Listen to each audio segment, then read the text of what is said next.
There are your champions for the Corona Bali Protected, presented by Hurley. Italo Ferreira getting the job done over Michelle Perez. In fact, it was a landslide victory. He obliterated Michelle, who had been on the top half of the draw, the form surfer. You could kind of see those two coming together here on finals day pretty early on, and they didn't let us down. Through the semis, really strong in that last heat of the contest. Italo just went to a whole new place, though.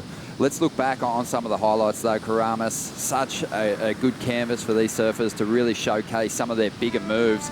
And we started seeing it early on. From the wildcard, Mikey Wright, what a run for him through this contest. Yeah, I mean, look at that. He's just getting better and better, I think, working out the strategies of surfing against the world's best. And the thing that impresses me the most about him is he doesn't let those big names rattle him. He was also a little under the weather through this contest, which made that third place finish even more impressive. Jeremy Flores continues to show great form. His best result of the season, Rosie. Yeah, just great to see Jeremy, just the hunger that he's applying to the 2018 season. I was always going to be impressed with this guy. Griffin Colapinto put up some of the most memorable performances for me in this event. Yeah, you talk about Italo being a great showman and a real performer. This guy is another surfer that refuses to do it safe pots. He doesn't back down. No, he doesn't. You know, and he's working it out as well. He said, look, I've got to get used to feeling this pressure and then being able to produce this kind of stuff under that pressure. I mean, how did he make that? That was, you can almost call that a combo, air into the tube, pretty much. But yeah, I'm looking for big things from this kid as his career progresses, but insane. Rookie year on tour, and he's looking really comfortable already.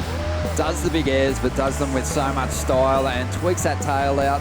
Really pushes those the tail of his board so high in those manoeuvres. A second quarter final for him this season, so Griffin's on the way up. Great to see Matty Wilkinson getting progressive. He had some great traditional surfing as well, Rosie, but under pressure pulled that rodeo out of the bag. It is so impressive to watch this heat. Matty Wilco up against Griffin Colapinto. Both of these guys going wave for wave. Matty got the lead, and then Griffin just snatched it away from him. This was the big moment, Potts. Yeah, absolutely. You know, I spoke to Jesse after this heat, and he said, look, you know I only needed a 5.2, but he said turns we're not going to do it against a guy like John Florence. He needed to do something special, and he did. And I mean, how hard is it to win a heat in this day and age? I mean, everyone's got this game, everyone's doing crazy stuff, and I'm stoked. I mean, surfing's just going to that new place, that next level, and we're seeing even the younger guys, the rookies on tour, just stepping up and taking down the big guns. I love it. Yeah, Jordy Smith, I mean, he was super impressive with the rail turns, but reminded us that he has that sort of progressive, innovative approach up his sleeve as well. Busting out an air reverse. This is in a heat to progress through to the later stages of the final. So that was in the fourth round. And the epic paddle battle with Gabriel Medina, where Jordy, Rosie, was just screaming at the top of his lungs. Why don't you tell us what he was saying? Oh my goodness, I can't repeat it because I'll get my mouth washed out with soap. But it was just so good. It was one of those pivotal moments in an event where you just knew that Jordy won that paddle battle. He got priority, he got physical, and he got fired up. I mean, did we see enough of that innovation from Jordy, do you think? I think Jordy, I mean, he's got more to give, and I think he's going to come away with this third place and just recalibrate for the next event. I think too, though, that Jordy sort of was able to really rely on his power turns. He had pretty good conditions for each of his heats, but he ended up coming up against Italo, and I think he'll look back. He made a priority error. He gave Italo a wave, which he turned into a huge score, one of the biggest of the event. Well, 10. A 10, yeah, they don't get much bigger. And it was a wave that Jordy, I don't think, would have got a 10 on, so maybe he's got to work out how to do that. But I mean, I like what I saw from Jordy's back on track. I think, obviously, you know, really disappointed with his start himself. He said that, and moving forward, I think he's looking good. Yeah, looking good. And we're kind of picking that paddle battle as sort of a turning point potentially for Jordy's season. So we'll see if he can carry some of that fire over there to Uluwatu. Looking forward to watching that unfold. The progressive approach, you know, it was well rewarded. But when we saw guys laying into big hacks as well, we saw big numbers drop too. And I think we saw some of the biggest calves laid down from all the events this season. I mean, look at the conditions we had. It was kind of everything, wasn't it? From perfect, clean, barreling waves to kind of chunky. I mean, Rosie, you'd attest, you were out there those big days, and kind of scary. But Jordy Smith, I mean, as powerful as anyone, really. Definitely, and you just mentioned the different faces that we saw from Karamas day in and day out, and just the way that the surfers were able to vary up what they were able to do. We saw some lengthy, throaty barrels, but then also those carving maneuvers, just laying it on the rail, holding it the whole way through, well rewarded. Ronnie, would you like to do an air like Italo or a carve like Jordy? Probably an air like Italo, but the carves definitely feel good, and this was, I think, the highlight from the earlier round. Zeke Lau loading up with speed and just throwing everything he had into that hack. And it's a refreshing approach. You know, sometimes we're seeing guys really telegraph their airs from a long way out, loading up with so much speed. You kind of know what you're going to see. So for Zeke to load up all that speed and put it into a hack was fun. Yeah, and this guy here, I mean, bar none, some of the best we've seen this whole event. Constantly locking in big scores for this turn right here. I mean, that was amazing stuff. Just incredible. And to watch the bottom turn that he had going into those maneuvers, parallel, just fitting his body on the wall of the wave, just flat like that, and then coming through on that rail. I was just eyes wide open watching it from the channel. Just you can hear that board screaming through that turn.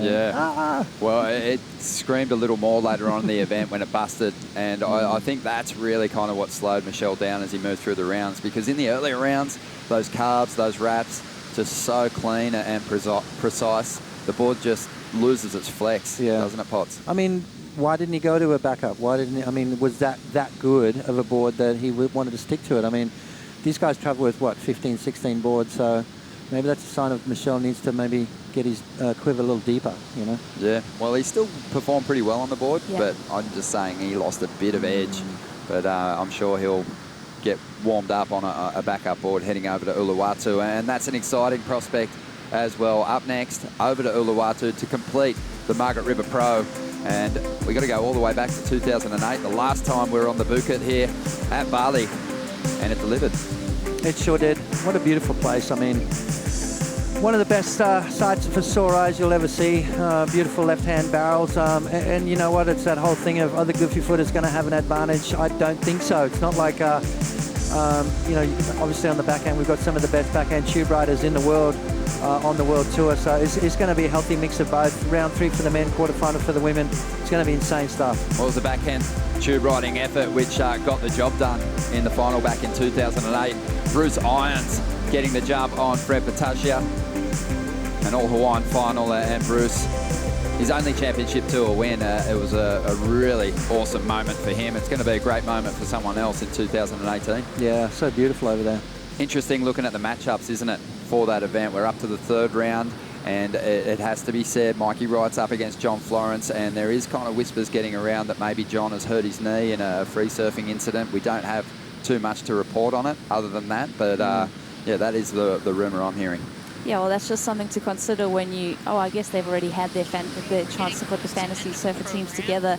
But then also to mention, to have a left-hander of that caliber for the remainder of this event, I'm sure the goofy footers, they're just relishing the fact that they're going to unleash on their forehand. And we'll see if the natural footers have that backhand approach to go blow for blow with the goofy footers. Who do you like over there, Potts? I mean, you've spent a lot of time surfing that wave over at Ulu's. Who's it going to suit?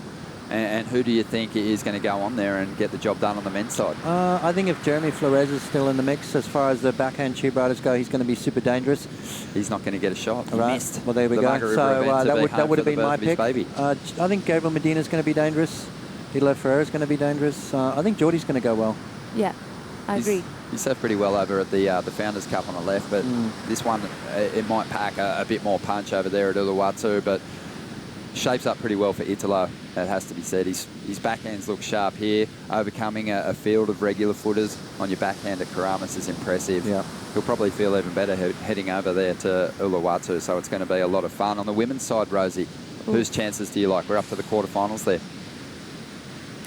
I think Steph Gilmore could be pretty good. She's got Tatiana, I think, hasn't she? Yeah, that's the thing. And then you think about Lakey and Tyler matching up in the quarterfinals. I think whoever wins that matchup could go on to another final berth. Another opportunity to see the women here in Bali at a location for the first time in Championship Tour history.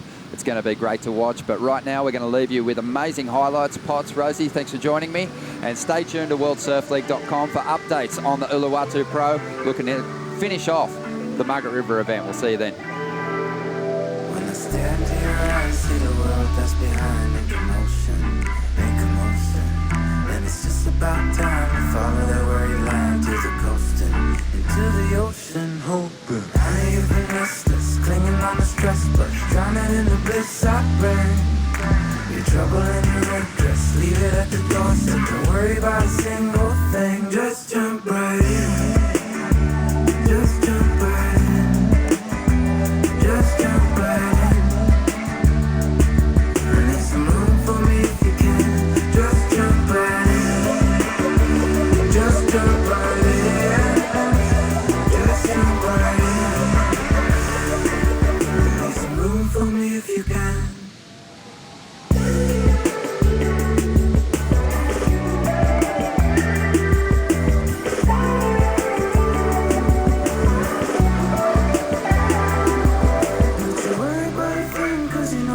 Safe like an oyster, like an oyster. Every boy in the world knows the prize is a pearl if you oyster. From the moisture, boy, cause I know what you came for. Baby, let that rain pour. We can take a love upstream. If you ain't floating like a lighthouse, I could be your lifeguard. Come on, baby, jump right in. Just jump right in. Just jump right in. Just jump right in. Some room for me if you can. Just jump right in. Just jump right in. Just jump right in. 30 seconds till end of program.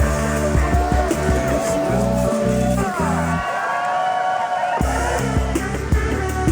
This copyrighted event broadcast is produced by the World Surf League for broadcast around the world and may not be retransmitted, reproduced, rebroadcast, or otherwise distributed or used in any form without the written consent of the World Surf League. 7, 6, 5, 4, 3, 2, 1. And we are off air. Thank you, everybody, for joining us. The event is over.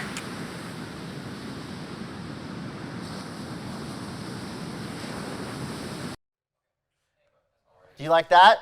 Well, if so, subscribe over there and then watch more videos over there. And then tell us your favorite videos down there. It's a 3-step process. Do them all now.